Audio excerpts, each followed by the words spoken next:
Hi, I'm Nate, and you're watching Photolearningism.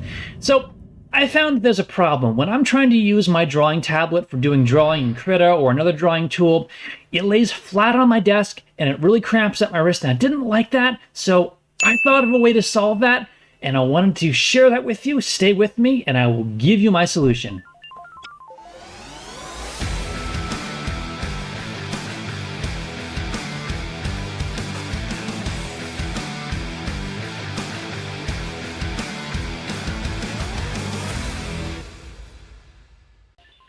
Alright, so this is a little bit different of a video in that I don't usually go off the computer bench to do things, but I'm going to take you on kind of a montage of things, of constructing something, in this case with wood. I had some scrap wood laying around, and I really didn't like how I had to work on my drawing tablet when I'm trying to create and trying to draw. I've mentioned before in my other videos, it doesn't feel natural, first of all, when I have to have something flat on the table and I'm looking up at the screen and you're kind of working in two different places. It feels so unnatural to draw that way or paint that way or do any kind of art working in that fashion. So I decided, well, let me see what I can come up with. So I've put together some plans. That's a good place to start, is starting to figure out some rough idea of what you want to do.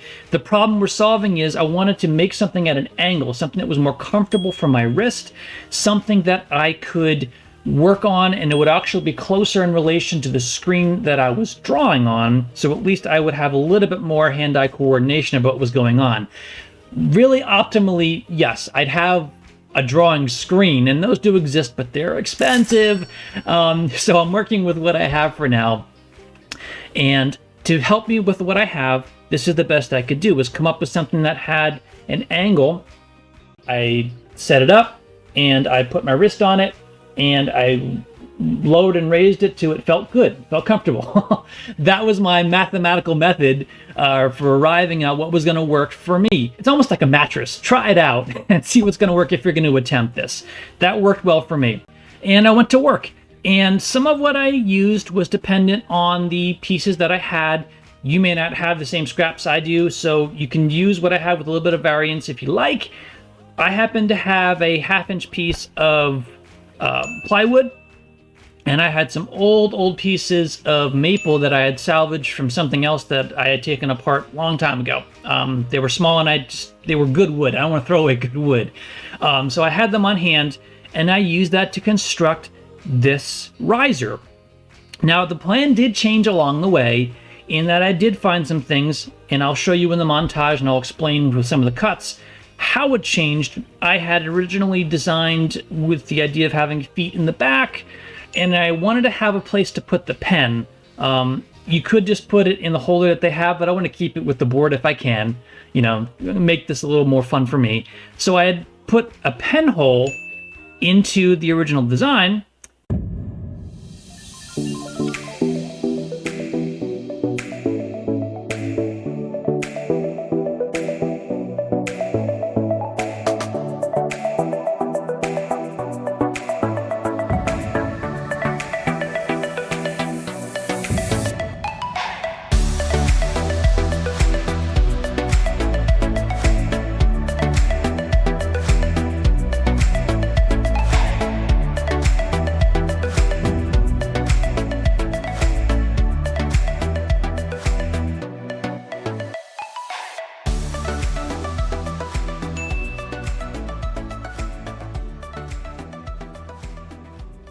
As I started going along and looking at it, I realized where the feet were, the pen hole wasn't going to work. So I had to change that. We had to move feet to a different place that was favorable for a pen.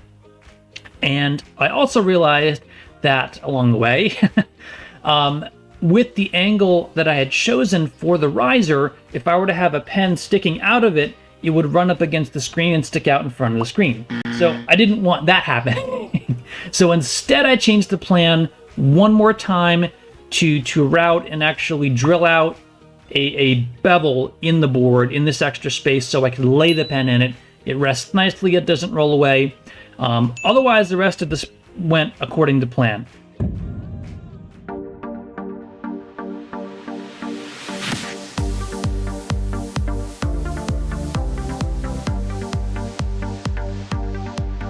So really, that did solve my problem. It is designed really to fit underneath my screen and to match my wrist, which was more important. And it solved my problem, and I hope that gives you some ideas about how you can use some hand skills, and really in this case scrap wood, to solve a problem and make the quality of your production better. It doesn't all have to be painful, especially if it's something you enjoy. You might as well make it, I don't want to say efficient, but just make it better. Make it better for you. All right. If there are questions in this, I'd be happy to answer them, because I know woodworking is not our usual thing, but this does help me so much when I'm going to be doing long-term projects and I'm going to be painting, and when I want the ability to center in on what I'm doing more accurately. If you're going to use power tools, please do that responsibly, with due caution and proper safety. If you're going to try that, do this of your own free will voluntarily. I am not telling you to go do things that way. I'm advising to use proper safety when you use tools, especially power tools. All right. So for a lot of those cuts, I did use my table saw, as you saw, but you could, for many of these things, also use the circular or handsaw or jigsaw in a lot of cases. I did use an electric sander, an orbital sander, which sped up the process quite a bit, but you could do this by hand. In fact, for the edging, I did go back with sanding. I used some 160 grit sandpaper for most of the surfaces, and then I used 220 to finish up. It's a very fine grit sanding. And I did that part by hand because if you don't want to overblow it, and something powered has the ability to really impact it hard. So I did the final sanding by hand in this case and finessed it to the place that I liked. I did put some screws, some nailers in there, some brad nails, but you don't have to. The majority of this is held together by wood glue, which is fine to use. It bonds safely and strongly as long as the surfaces that you are putting together do not have a finish on them already, like a polyurethane or paint. Make sure you sand them clean so it is wood fiber to wood fiber. That will bond very strongly, and you don't have to put brad nails or screws.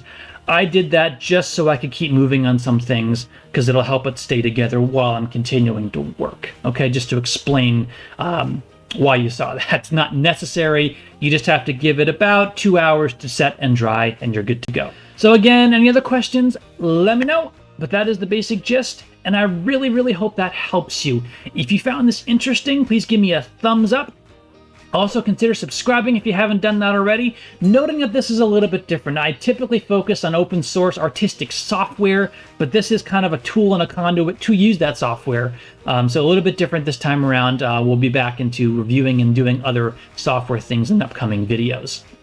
Also, leave a comment, ask a question if you haven't done that already, like I've been inviting. I love it when we can share our experiences and go stronger together. If you are interested in supporting the channel, I do have a Patreon, for which there was a link in the description below. No pressure, but if you'd like to help out, that's one way you can do it. There are some incentives there. Also, I do have ebooks for sale, where there's also a link for that below. If you're interested in content creation, again, 99 cents. No pressure, but it does help out to keep things going on this channel. I do very much appreciate those things, and I very much appreciate you taking the time to watch with me, because that helps in a huge, huge way, and I thank you for spending your time with me. So with that, take care, and I will see you at the next video.